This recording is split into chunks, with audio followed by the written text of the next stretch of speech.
Am a giant wound on a small rocky world, a silent impact story from a time long hurled. I do not belong to a planet, I live on an asteroid, but my shape is enormous in the emptiness deployed.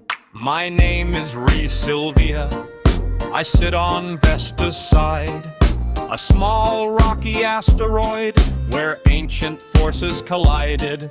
A massive space impact struck me long ago and carved a giant basin where deep structures now grow. I am not a mountain range, I am not a sea, I am a circular scar in planetary debris.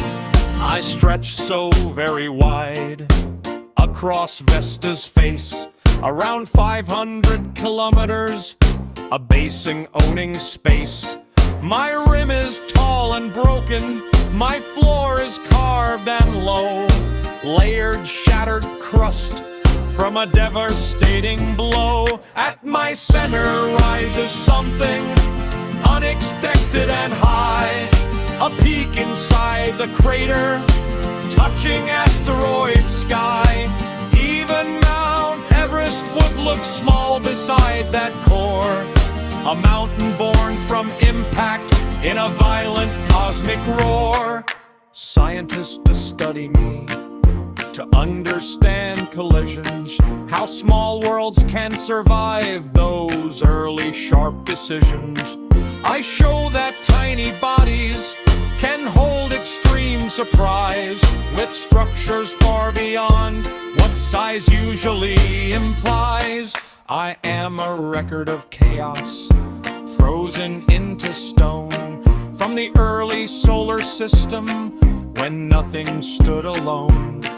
On Earth, a scar like me would cover many lands, but here on a small asteroid, I quietly stand.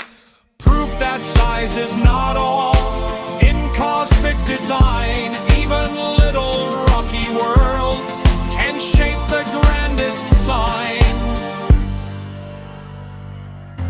I am a Rheasilvia, a scar on Vesta's face, a giant hidden structure in deep space. I do not move or vanish, I simply remain, a memory of impact written in asteroid terrain.